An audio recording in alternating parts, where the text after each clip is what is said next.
환영합니다. 음, 대망의 에스겔입니다. 네, 에스겔. 이 에스겔 선지자는요, 여러분들이, 어, 이사야, 예레미야, 에스겔, 이렇게 있잖아요.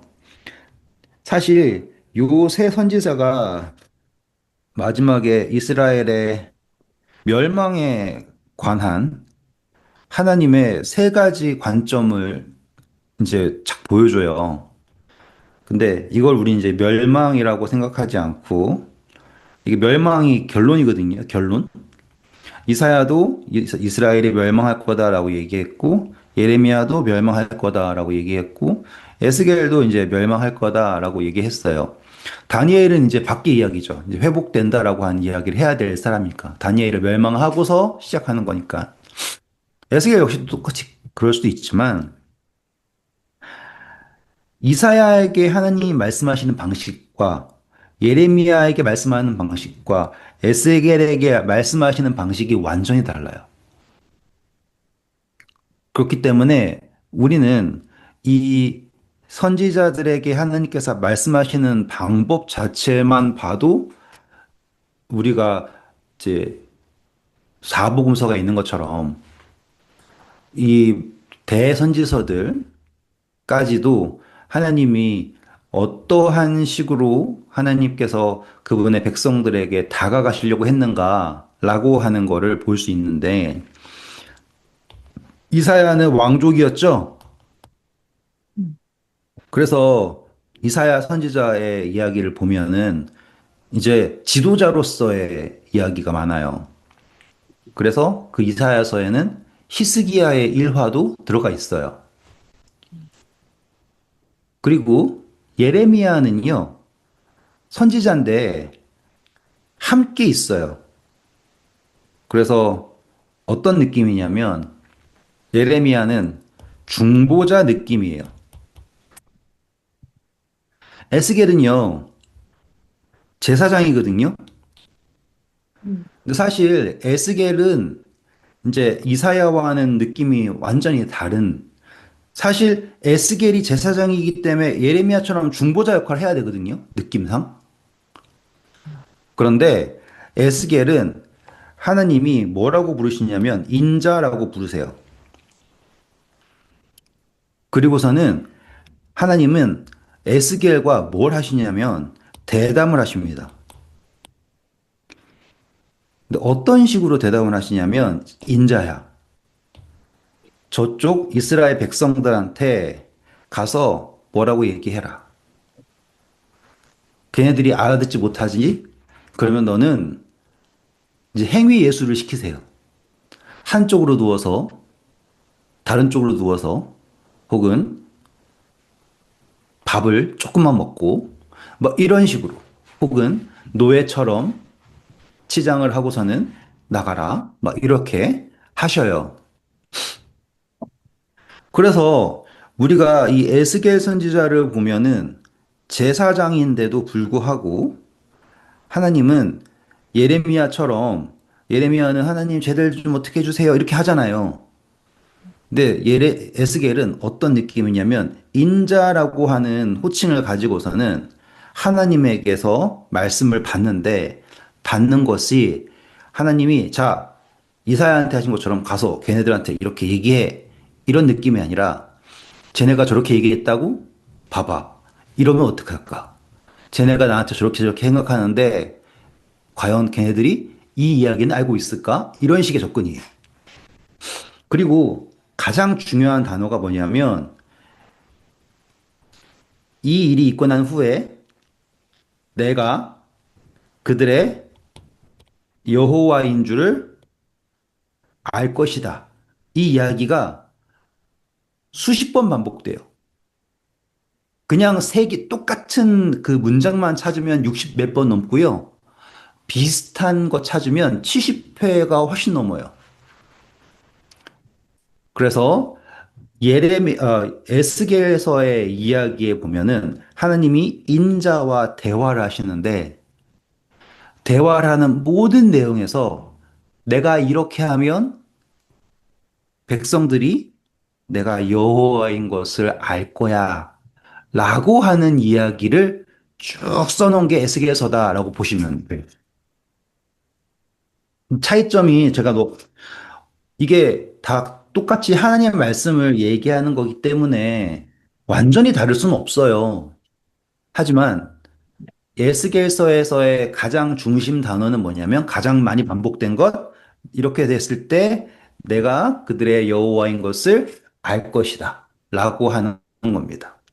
이것이 재앙을 통해서든지 혹은 그들이 회심했을 때든지 혹은 이방이 심판받았을 때든지 결국에 하나님은 에스겔 선지자와 말씀하시면서 그분의 모든 목적은 뭐냐? 나 여호와인 것을 알게 될 거다. 그리고 이제 여기에서 우리가 그동안 미리 공부했던 내용들 중에서 굳은 마음을 제하고 부드러운 마음을 줄 것이고 그리고 또 특징이 뭐냐면 환상이에요, 환상. 계시록과 가장 흡사한 게 이 에스겔이에요. 내용적으로는 이사야서가 압도적이지만 왜냐하면 이사야서에는 압도적으로 바벨론에 관한 그리고 두로라든지 이런 언급에서 확실하고요. 이 문학의 형태로서는 계시록과 에스겔이 가장 흡사합니다. 정말로 이상을 봐버리니까. 그래서 차이점이 예레미야는 하나님이 너 이렇게 얘기해라. 그리고 이것을 기록해서 그들에게 알려야 된다. 이런 식이라면 에스겔은 하나님이 대화하시는 것도 있지만 그 대화가 대화로만 되는 게 아니라 공간 자체를 바꿔버려요. 그래서 촥 해가지고는 보여주시는데 보여주시는 모양이 이제 하나님의 형상을 보여주시는 것 그리고 사람들이 가려서 보이지 않는다고 생각하는 것들을 드러내시는 장면 그리고 우리가 마지막에 그 누구도 알지 못하는 하나님께서 새로운 성전을 이렇게 측량하는 것을 자세하게 보여주세요. 그 부분에 대해서는 누구도 알지 못해요. 그것은 이제 만약에 이스라엘 백성들이 회심을 했다면 하나님께서 지으시려고 했던 성전이다라고 하는 분도 있고 어떤 분들은 실제로 그거는 하늘에 있는 거다라고 말하는 분도 있고 다양하지만 결국에 하나님은 에스겔에게 보여주십니다. 환상을 보여주세요. 그래서 요한계시록에서 바라보고 있는 것에 대해서 묘사하죠. 똑같이 에스겔도 바라보고 있는 것에 대해서 이게 하나님이 이건 뭐야 라고 얘기해 주지 않고요. 그걸 보니 거기에는 인자 같은 이가 서 있는데 라고 하면서 본 것에 대해서 묘사를 해요. 이 에스겔이. 그러니까 우리는 그 내용을 볼 때 에스겔이라고 하는 사람이 제사장이거든요. 제사장은 성소에 관련된 완벽한 이해가 있어요. 그렇기 때문에 하나님은 그가 가지고 있는 이해를 근거로 이상을 보여주시는 거예요. 아시겠죠? 그가 가지고 있는 완벽한 이해를 근거해서 보여주시는 거예요. 그러니까 그냥 우리가 동물이 있네 이렇게만 보시면 안 되고 하나님이 제사장인 에스겔에게 왜 이렇게 보여주셨는가를 생각해 보시면 이제 재미가 아주 있을 거예요. 음. 자, 이제 시작해 볼게요. 에스겔서 1장 읽어주세요. 서른째 해 넷째 달 초 닷새에 내가 그발 강가 사로잡힌 자 중에 있을 때 하늘이 열리며 하나님의 모습이 내게 보이니 네, 저는 에스겔서에서 우리가 지명 가지고 막 하는 거에 대해서 자신이 없어요. 그냥 밖에 보이는 데서 지도 보시고 찾으시면 돼요. 근데 여기서 중요한 거는 이제 서른째 해예요. 이거를 이제 다양하게 다 해석할 수 있습니다. 근데 언제부터 서른째 해인지에 대해서는 잘 모르잖아요. 제가 믿는 바로는 30세가 되면 제사장 봉사가 시작됩니다. 그래서 저는 에스겔이 이제 제사장으로서 봉사할 수 있는 시기가 시작되었을 때라고 하는 걸로 저는 생각을 해요. 뭐, 다른 분들이 생각하시는 거에 대해서 제가 직접 따라잡을 수 없으니까 그렇게 보시면은 저는 더 이해가 분명한 게 왜냐하면 하나님께서 제사장으로서 직무를 시작하게 된 에스겔에게 보이시는 건데 에스겔은 제사장으로 일하고 싶지만 성소가 없죠, 지금. 왜냐하면 그는 성소에 들어갈 수가 없어요. 아직 성소가 무너지진 않았어요. 근데 그는 지금 포로 잡혀갔기 때문에 성소에서 봉사할 수가 없어요. 그 제사장으로서의 직무가 의미가 없죠. 그런데 하나님께서는 서른째 해에 넷째 달 초닷새 해에 하나님께서 딱 보이시는 거예요. 그러면 이건 뭘 말하는 거냐라고 하면 이제 시드기야 왕하고 여호야긴 왕하고 생각해 보면 이제 멸망하기 6년 전, 7년 전 이런 느낌이에요. 그게 2절에 나온 이야기잖아요. 그렇죠? 하지만 하나님은 너는 제사장이다. 왜면 너가 지금 봉사하고 있는 게 하나님 백성들이죠. 백성들에게 너가 대사장으로서의 봉사를 한다라고 하는 거를 보이신다라고 생각하시면 돼요. 그래서 2절, 3절 읽어보시면 여호와긴 왕이 사로잡힌 지 5년 그 달 초 닷새라. 갈대아 땅 그발 강가에서 여호와의 말씀이 부시의 아들 제사장 나 에스겔에게 특별히 임하고 여호와의 권능이 내 위에 있으니라. 네, 그래서 에스겔에게 특별하게 하나님의 권능이 임했습니다라고 시작을 합니다. 그러면 이 1장에서는 다른 다른 선지서와는 다르게 어떻게 시작을 하냐면 그냥 곧바로 이상을 봐버려요. 음, 4절 볼게요. 내가 보니 북쪽에서부터 폭풍과 큰 구름이 오는데 그 속에서 불이 번쩍번쩍하여 빛이 그 사방에 비치며 그 불 가운데 단 쇠 같은 것이 나타나 보이고 네, 여기 보시면 북쪽에서 온다 그러죠. 우리 성경의 상상 북쪽은 하늘입니다. 근데 여기서 보면은 폭풍이 온다 그러잖아요.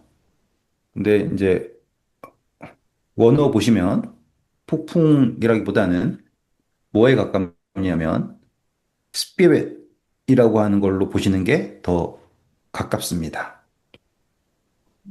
영이 온다.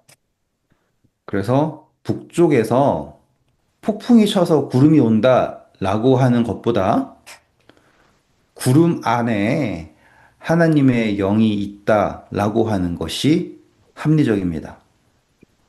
이거는 모세에서 모세가 시내산에 있을 때 똑같은 모양이에요. 그리고 구름이 있는데 거기에서 이제 불빛이 있죠. 그리고서는 이제 본 것을 묘사하는 게 쇠를 막 하면은 이렇게 불빛이 나오잖아요. 그런 느낌의 불빛이 있다라고 하는 거예요. 그거는 어떤 느낌 생각하시면 되냐면 우리 불놀이 하실 때 그 숯 탈 때 숯이 멀겠다가 까매졌다가 왔다 갔다 하죠. 그런 느낌인데 이제 핀 느낌이 약간 그런 느낌의 어두운데 빛이 있는 거예요. 어두운데 빛이 가려지지 않을 정도의 그 빛. 그 상상을 계속 하세요. 자, 그리고 그 5절에 보면 그 속에서 네 생물의 형상이 나타나는데 그들의 모양이 이러하니 그들에게 사람의 형상이 있더라.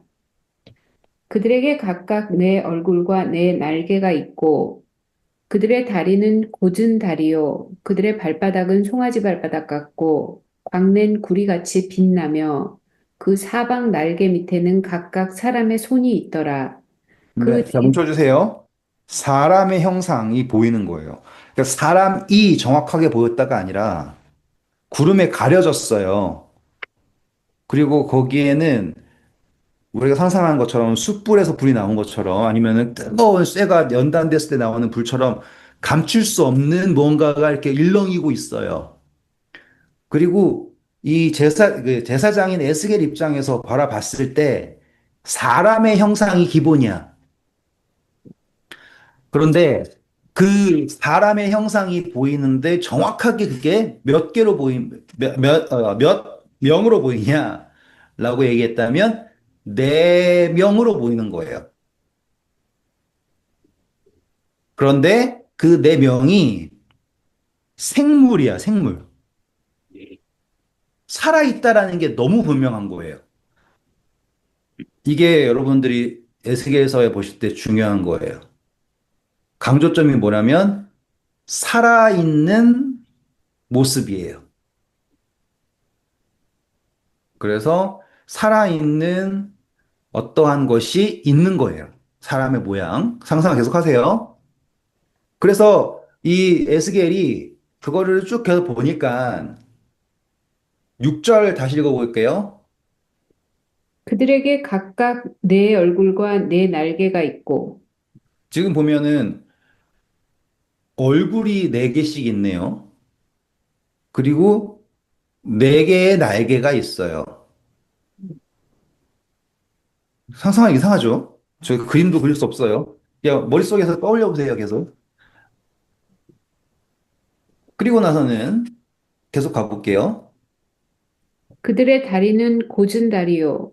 그들의 발바닥은 송아지 발바닥 같고 광낸 구리같이 빛나며 지금 묘사를 하는데 뭐가 빠져 있어요, 보면? 팔, 팔, 몸통. 이제 손 나오잖아요, 그쵸? 음, 아, 강조점이 뭐냐면 몸뚱아리가 아니에요.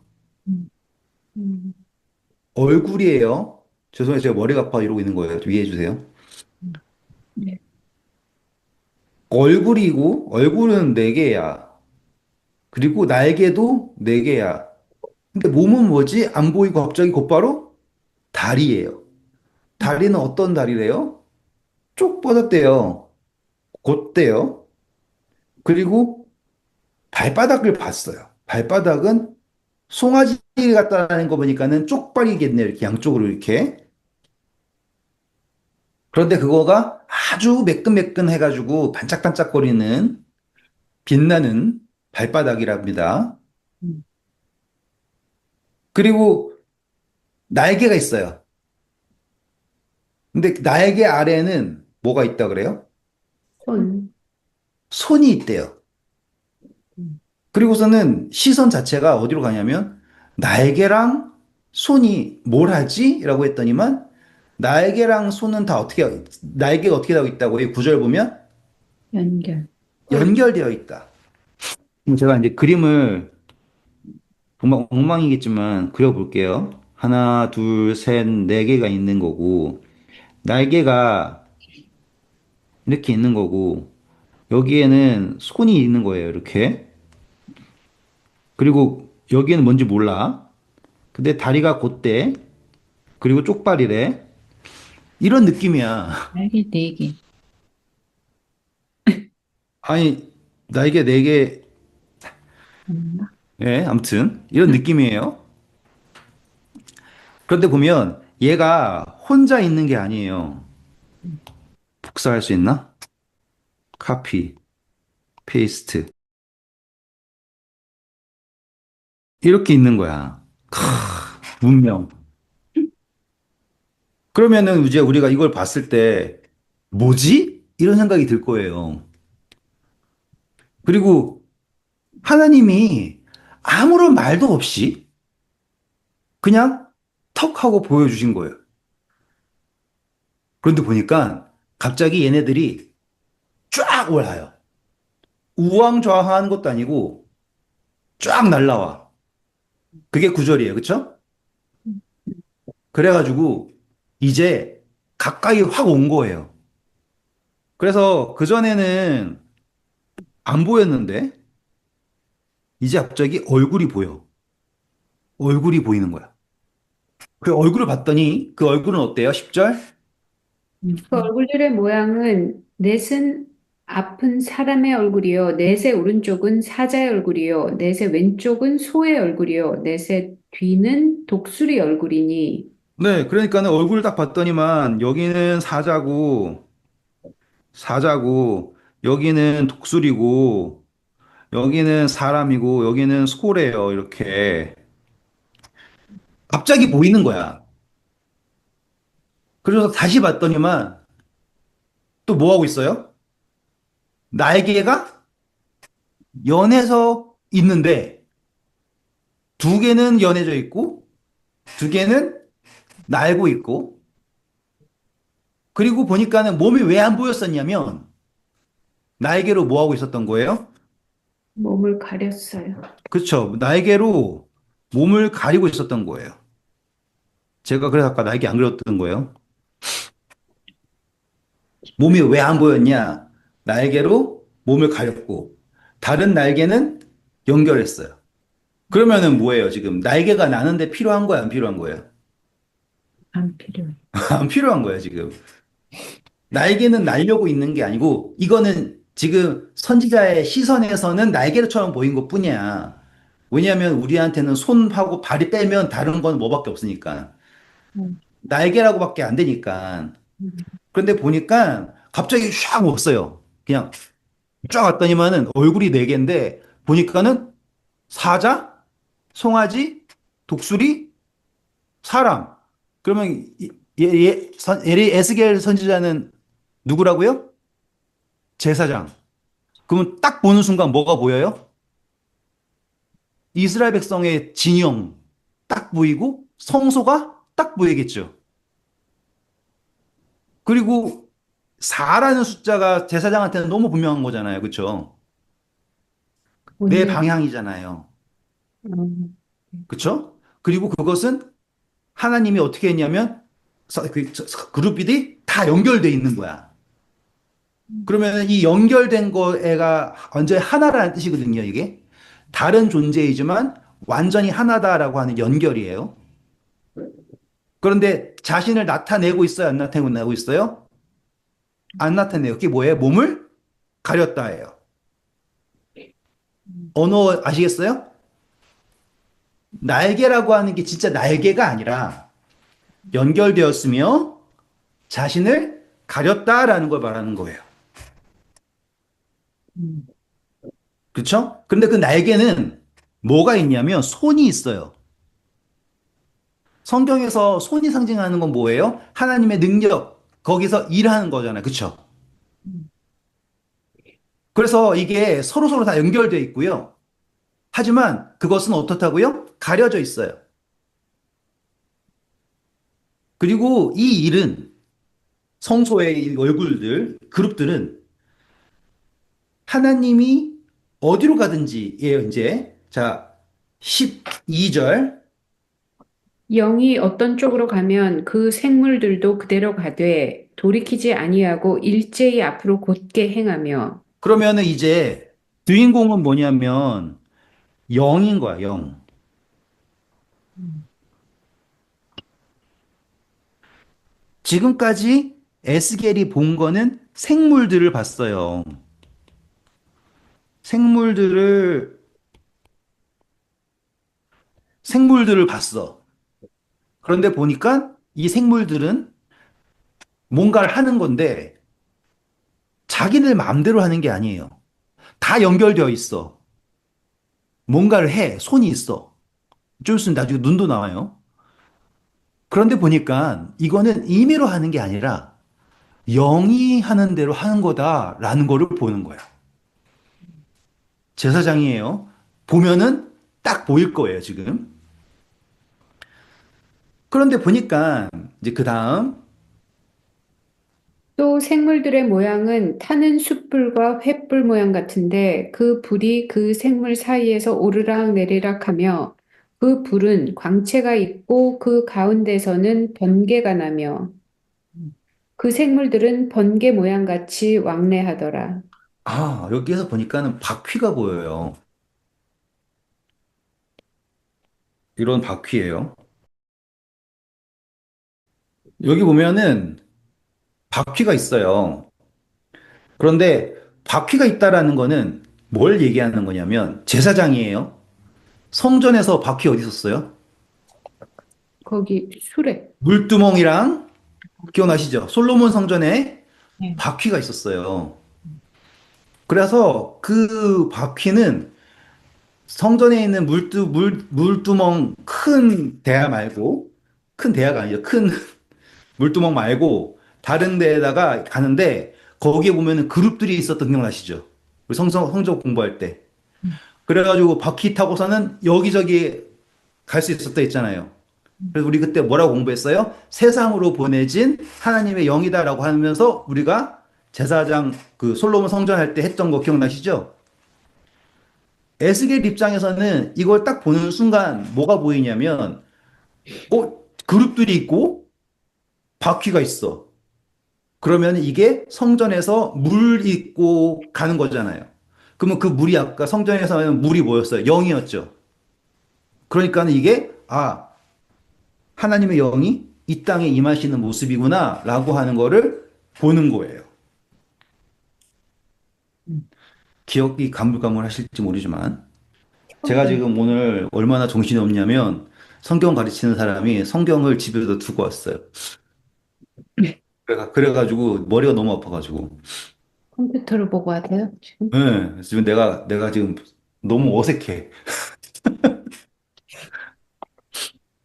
우리 그거 찾아봐요. 내가 지금 못 찾겠어 그래.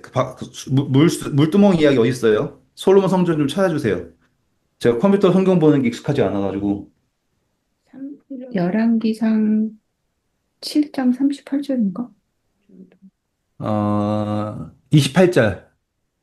그 받침 수레의 구조는 이러하니 사면 옆 가장자리 가운데에는 판이 있고 가장자리 가운데 판에는 사자와 소와 그룹들이 있고 또 가장자리 위에는 놓는 자리가 있고 사자와 소 아래에는 화환 모양이 있으며 그 받침 수레에 각각 네 놋바퀴와 노축이 있고 받침 수레 네 발 밑에는 어깨 같은 것이 있으며 그 네, 보세요. 보면은 여기에서 그룹이 있고 바퀴 있죠. 어깨 음, 그리고 단어가 재밌는 게 32절 보면은 연결되어 있다 보여요? 받침수레에 연결되어 있다. 34절에도 연결되어 있다. 네. 단어가 보이시죠? 네. 네.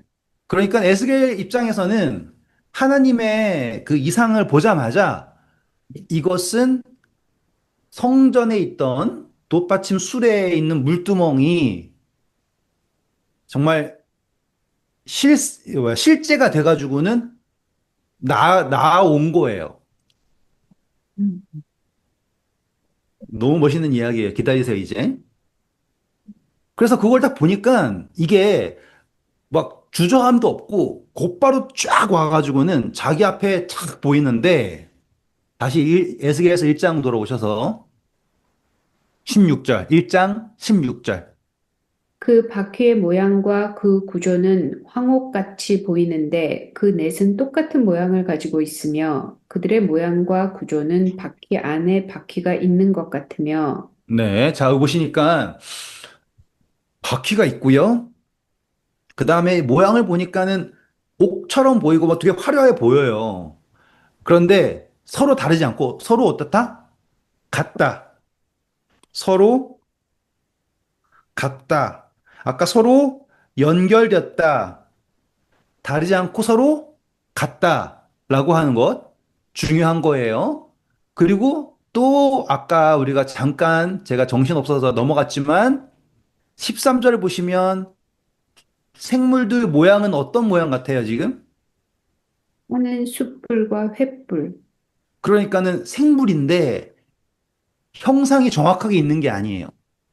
음, 인식하기를 정말 생물처럼 보이지만은 우리가 불이 있으면은 일렁일렁 거리니까 실체가 없지만은 있잖아요. 느낌이. 그런데 이게 어떤 느낌이냐면 불이 있는데요. 이게 생물 자체에서 내가 지금 그냥 제 손을 보세요. 어떤 느낌이냐면 상상하셔야 돼요. 생물이 있겠는데 제 모습이 있어요. 이렇게.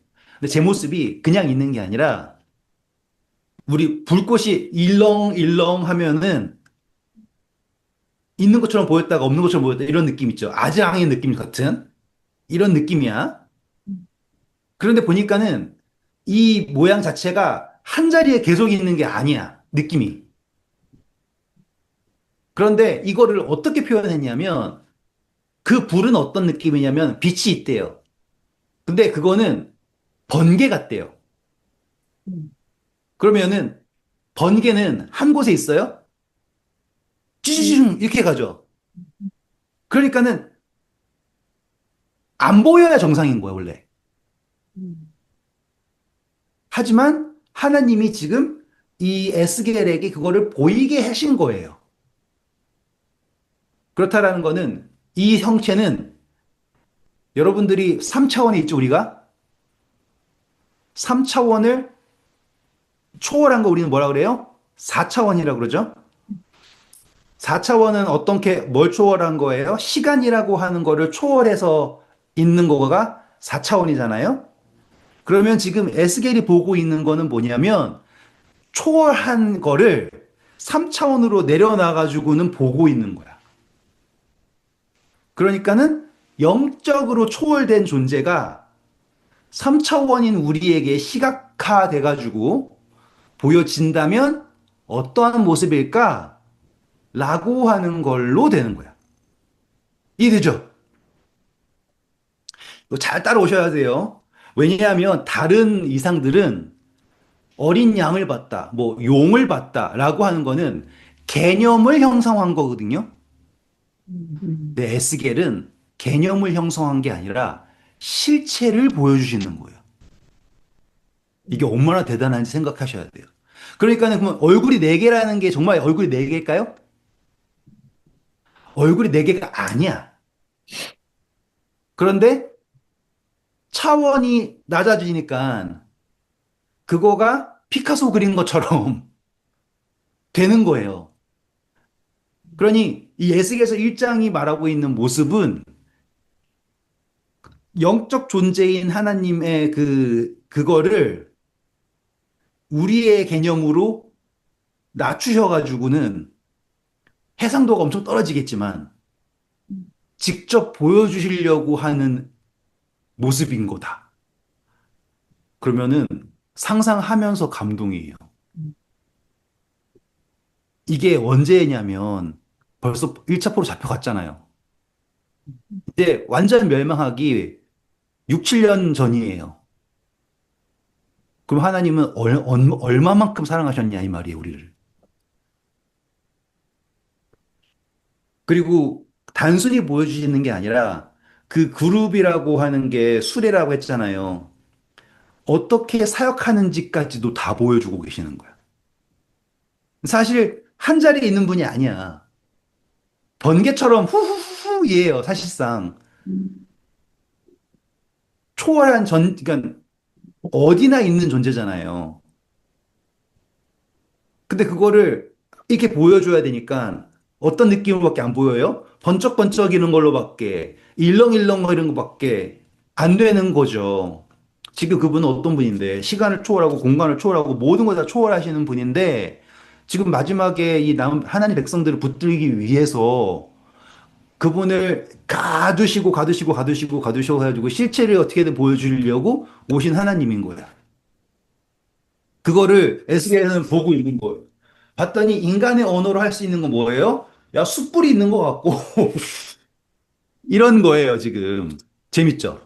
음, 자, 근데 보니까 넘어와서 이제 눈 등장합니다.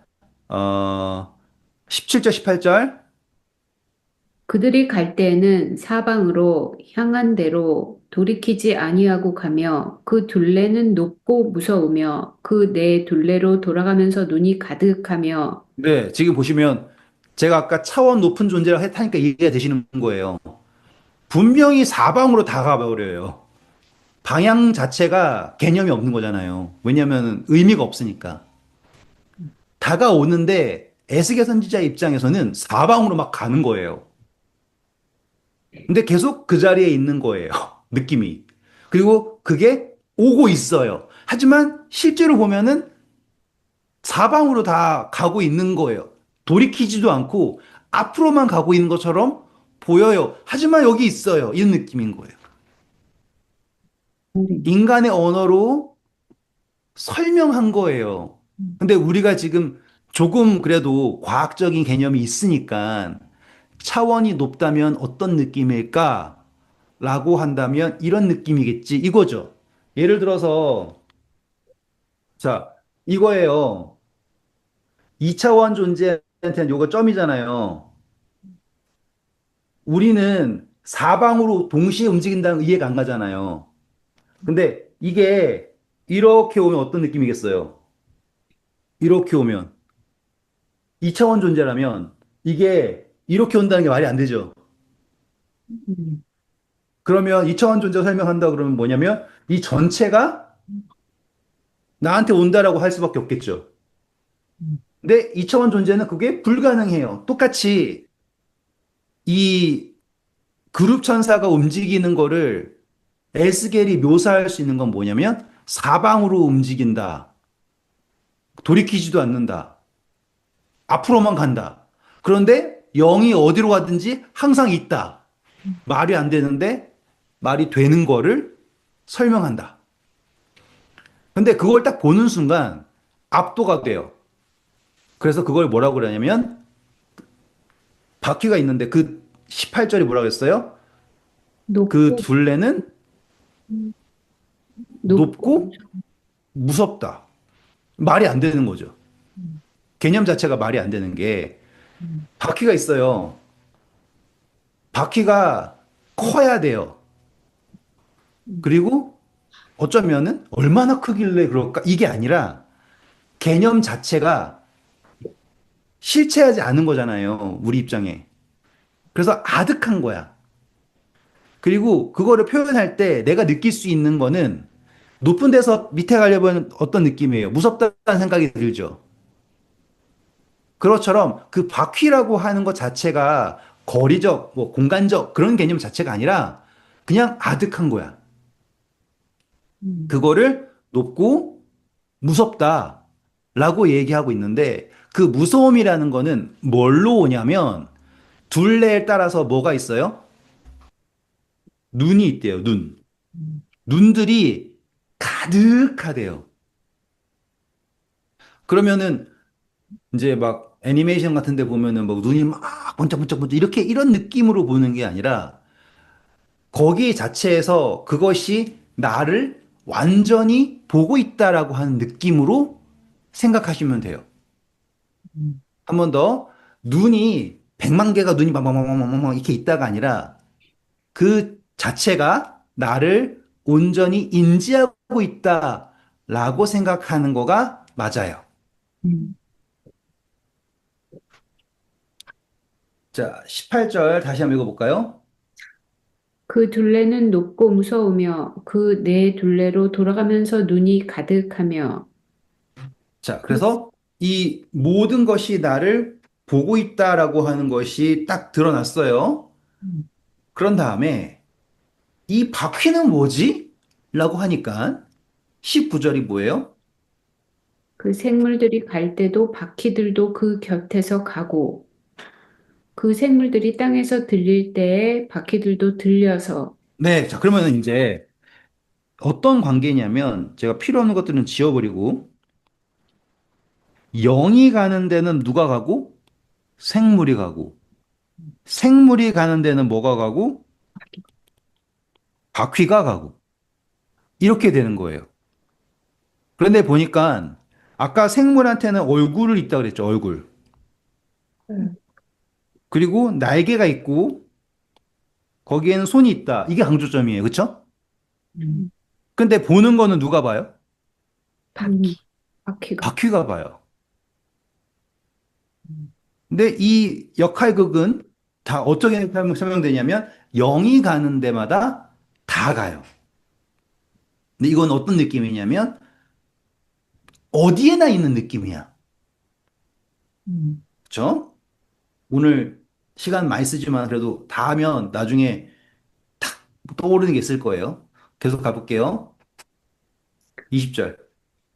영이 어떤 쪽으로 가면 생물들도 영이 가려고 하는 곳으로 가고 바퀴들도 그 곁에서 들리니 이는 생물의 영이 그 바퀴들 가운데 있음이니라. 아, 보니까 0이라고 하는 존재가 이제 하나님을 말할 거예요. 아직 제가 왜 그러냐, 막 이걸 왜 0이라 그러냐, 아까 폭풍이 온다 그랬잖아요. 그 음. 폭풍이 0인 거예요. 아시겠어요? 여기 0. 그래서 0이 가려면 생물들도 0이 가려 하는 곳으로 간대요. 음, 근데 바퀴들도요, 보니까 따라가요. 근데 가만히 보니까 생물들의 0이, 그러니까 0의 주체가 달라요, 이제. 생물들의 0은 어디 안에 있대요? 바퀴들 안에. 그렇죠. 바퀴 가운데에 0이 있대요. 음, 그러면 이 무슨 관계인가라고 생각하면서 보면 21절, 그들이 가면 이들도 가고 그들이 서면 이들도 서고 그들이 땅에서 들릴 때에는 이들도 그 곁에서 들리니 이는 생물의 영이 그 바퀴들 가운데 있음이더라. 그 생물의 머리 위에는 수정 같은 궁창의 형상이 있어 보기에 두려운데 그들의 머리 위에 펼쳐져 있고 그 궁창 밑에 생물들의 날개가 서로 향하여 펴 있는데 이 생물은 두 날개로 몸을 가렸고 저 생물도 두 날개로 몸을 가렸더라. 생물들이 갈 때 내가 그 날개 소리를 들으니 많은 물소리와도 같으며 전능자의 음성과도 같으며 떠드는 소리, 곧 군대의 소리와도 같더니 그 생물이 설 때 그 날개를 내렸더라. 아, 이제 재밌는 거예요, 이제. 보니까는 0이 있고, 0이 있고, 생물이 있고, 바퀴가 있고, 그런데 보니까는 0이 움직이면 생물도 움직이고, 생물이 움직이면 바퀴가 움직이는데, 가만히 보니까 생물의 0은 어디에 있다고요? 바퀴에 있대요. 그러면은 0, 0, 연결되는 거 보셔야 돼요. 제사장인 에스겔이 이 0이라는 거 인식했어요. 그리고 생물도 인식했어요. 바퀴도 인식했어요. 보니까 생물은 자기 영 따라 바퀴 따라 다녀요. 이 영 따라 다녀요. 이해되셨어요? 한 번 더. 영이 있어요. 생물이 있어요. 이 생물의 영은 어디 있어요? 바퀴 있는 데에 있어요. 그런데 이 생물은 자기 영 따라다녀요? 이 영 따라다녀요? 보이세요? 분명하게 되죠? 그런데 보면 이 영은 분명히 하나님일 거예요. 음, 그렇죠? 그런데 이 생물한테는 날개가 있대요.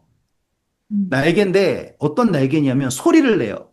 음, 소리를 내는데 보니까 두 날개는 보니 연결되어 있는데 사실상 보니까는 수정 같은 궁차 형상이 있는데 그거를 머리 위를 향해서 이러고 있어요. 다시 말하면 이 날개는 사실상 이 영을 이러고 있는 거고 음, 두 개는 자신을 가리고 있어요.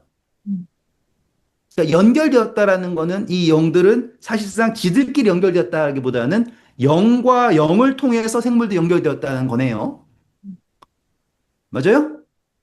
음, 지들끼리 됐다가 아니라 영을 통해 연결됐다는 거고 자신을 가리고 있다라는 거고 근데 신기하게 날개에는 소리가 있는데 전능자의 음.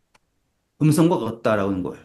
그러면 영의 음성은 누가 내고 있는 거예요? 이 생물들이 내고 있는 거예요. 이해되셨어요? 음, 그러면은 하나님의 음성이 이 생물들의 날개를 통하여서, 날갯짓을, 그 소리를 통하여서 나타나고 있다라는 거예요. 음, 왜 그게 가능하냐면, 이 생물은 자기의 영을 따라가지 않고, 하나님의 영이 어디로 가든지 따라가고, 자신을 나타내지 않고, 하나님을 나타내고 있기에, 음, 이 영은 전능자의 음성을 날개짓으로 하고 있다. 이해되시죠? 음. 그쵸? 네, 근데 자, 바퀴에 왜 들어가 있지? 그것도 제가 천재처럼 알면 좋은데, 일단 계속 설명해 볼게요. 지금 제가 할 수 있는 수준에서 최대한 여러분들이 이해할 수 있도록 제가 시각화를 하고 있는 거예요. 의미를 전달하려고. 자, 보니까 이제 생물들의 머리 위에 수정 같은 궁창의 형상이 있대요. 그건 뭐예요? 투명한 거예요. 음, 그러니까는 궁창의 모양인데, 궁창이라는 건 뭐예요? 구름 같은 건데, 음, 투명한 거야. 그쵸?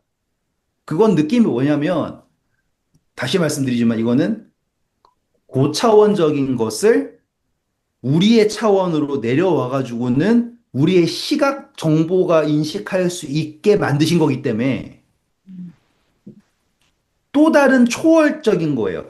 생물은 에스겔 선지자 입장에서는 일렁이는 어떤 느낌의 뭐 얼굴은 뭐 비슷한 것 같아요. 동물 비슷한 느낌이 있고 뭐 저건 날개 아닐까 싶은 뭔가가 있는데 그것 이상으로 가는 거야. 이거는 그거보다 더 높은 차원을 말하는 거죠. 그래서 그거를 뭐라고 얘기했냐면 투명한 수정 같은 구름이 있다라고 하는 걸로 이제 초월적인 걸 묘사를 한 거예요. 음. 그리고 그 모습을 봤을 때 처음 드는 생각은 뭐예요? 22절 보면 보기에 두려운데. 그렇죠. 아까 눈 봤을 때도 두렵다. 밖에 봤 두렵다 그랬죠. 음, 음, 아득한 거예요, 완전히. 그런데 이 초월적인 거에 더 초월적인 것이 이 생물 머리 위에 펼쳐져 있는 거예요. 음. 이건 뭐 그냥 둥둥 떠 있다 이런 느낌이 아니라 더 대단한 느낌이에요. 계속 읽어볼까요? 그 머리 위에 있는 궁창 위에서부터 음성이 나더라. 그 생물이 설 때에 그 날개를 내렸더라. 자, 여기서 보시면 반복되는 것도 있습니다. 자, 한번 찾아볼게요. 20절 보면 생물의 영이 그 바퀴들 가운데 있습니다. 21절 보시면 생물의 영이 그 바퀴들 가운데 있음이더라. 똑같죠? 자, 23절 보세요. 아니다. 24절 보시면 생물이 설 때에 그 날개를 내렸더라. 25절 보시면 생물이 설 때에 그 날개를 내렸더라. 똑같은 이야기가 나오죠. 근데 거기에 공통점이 뭐냐면 음성이 나올 때예요. 전능자의 음성 나왔죠? 그리고 궁창 위에서부터 음성이 나왔더라. 그 말은 뭐예요? 전능자의 음성이에요. 그러면 그때는 날개가 어떻게 해야 되는 거예요? 내려. 내렸다라고 하는 거는 날개가 이렇게 하면 소리가 나는 거였잖아요. 내렸다라는 거는 이제 뭐예요? 하나님께서 말씀하신다라는 거죠. 음, 음, 음, 자, 이제 다시 한번 이제 더 이상 생물한테 집중이 안 되고 그 머리 위에 있는 궁창의 위에 있는 보좌 형상까지 가요, 이제.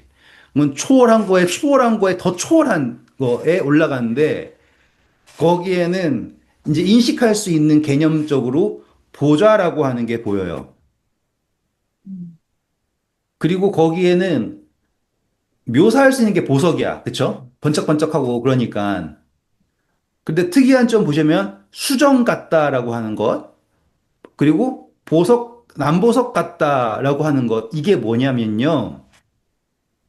원석을 말하는 게 아니에요.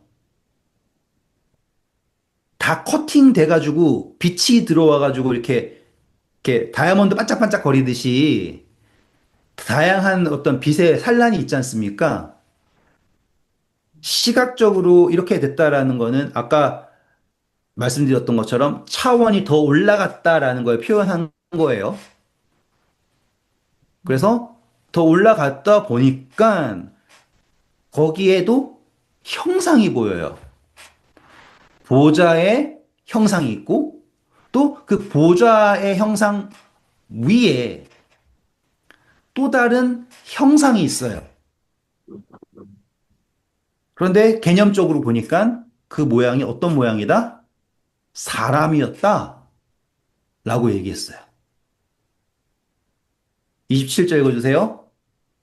내가 보니 그 허리 위의 모양은 단쇠 같아서 그 속과 주위가 불 같고 내가 보니 그 허리 아래의 모양도 불 같아서 사방으로 광채가 나며 그 사방 광채의 모양은 비 오는 날 구름에 있는 무지개 같으니 이는 여호와의 영광의 형상의 모양이라. 내가 보고 엎드려 말씀하시는 이의 음성을 들으니라. 그래서 봤더니 위에 어떤 모양? 위에 어떤 모양? 봤더니 사람의 형상이야. 사람의 형상을 가만히 봤더니 할 수 있는 이야기가 뭐밖에 없어요? 빛이라는 것밖에 없어요. 그런데 이 빛이 어떤 빛이냐면 살아있는 빛이야. 묘사할 수 있는 부분이 뭐밖에 없어요? 허리라고 하는 기준으로 위의 모습, 음, 그 다음에 허리라고 하는 기준으로 아래 모습, 빛밖에 안 보여요. 음, 그리고 그 빛은 어떤 빛의 모양이냐면 무지개라는 거예요. 그리고 그걸 딱 보는 순간, 무지개를 딱 보는 순간, 에스겔이 결론 내리는 게 뭐냐면 여호와 이렇게 나오는 거예요. 음, 하나님의 한마디도 나다라고 한 적 없어요. 음, 근데 에스겔은 그 시각적인 이걸 보고 시각이 쫙 따라가서 생물들이 쫓아다니고 그 위에는 영의 모습의 보좌가 보이고 무지개가 보이고 딱 하는 순간 이것은 여호와. 음, 그래서 이는 여호와의 영광의 형상의 모양이라. 내가 보고 엎드려 말씀하시는 이의 음성을 들으리라. 우선은 탁. 왜요? 지금 생물도 뭐 했다는 뜻이에요, 이제? 날개를 내렸어. 음, 압도되는 느낌을 느끼셔야지 돼요. 뭘 말씀하실까? 압도되는 느낌. 이 압도. 경외감. 그리고서는 2장에 들어가기를 그가 내게 이르시되 인자야 내 발로 일어서라. 내가 내게 말할 거다. 딱 하시면 진짜 압도될 것 같지 않아요? 음, 음, 그러니까 여러분들이 상상하는 막 그 이상의 모습일 거예요. 인간의 언어로 표현하기에는 부족한 하늘이 열리고 북쪽에서부터 구름과 막 폭풍이 아니에요. 영이 오는 거예요. 근데 영이 시각화가 됐어. 그리고 생물들이 있는데 막 일렁일렁 번쩍번쩍 하는데 있는 건지 없는 건지도 모르지만 퍽퍽 오고 있고 자기를 드러내지 않고 하나님 수정 같은 이 번쩍번쩍하는 이러면서 있어요. 근데 거기 소리는 막 이러고 있고 소리라고 하는 개념 자체가 말이 안 되는 거예요. 이거는 그냥 시끄러운 소리가 아니라 이게 있는 그거예요. 하나님의 음성. 그래서 날개가 막 하고 있고 그 바퀴가 있는데 바퀴가 어떤 거예요? 압도되는 거야. 모든 것을 다 바라보고 있는 것 같은 것. 그리고 거기에 있는 생물들은 영이 따라가는 곳에 어디든 따라가는 거야. 분명히 바퀴가 실체인데 이러고 있고 그러다가 날개짓 촥 하다가 이제 보좌에서 하나님의 모습이 쫙 보이고 무지개에 촥 음, 그냥 천천히 여러분들이 상상할 수 있는 상상력을 최대한 키워서 보시면 에스겔은 어떤 느낌이었을까? 하나님은 왜 이렇게까지 하셨어야 될까? 음, 그걸 한번 생각해 보시면 좋을 것 같습니다. 오늘 수고하셨고요. 좋은 밤 되세요. 감사합니다. 감사합니다. 내가 하늘에 올라갔다 내려온 것 같으네요, 꼭. 되게 짜릿하죠, 상상하면. 음, 근데 에스겔이니까 이렇게 이런 식으로 보여주셨겠죠? 그러니까 에스겔한테 보여주셔야 그 마지막인 거예요. 이미 프로 잡혀갔어. 하나님은 지금 마지막으로 이들에게 그래서 나중에 성전까지 이 장면 보여줘 나중에 성전까지 보여주는 이유가 하나님이 얼마나 간절한가를 보는 거예요. 근데 에스겔이 이걸 어떻게 전할 수가 있죠? 이렇게 보긴 봤는데, 자기는 알겠는데. 힘들죠. 그치. 답답해 죽겠죠, 뭐 그러면. 네, 좋은 밤 되세요.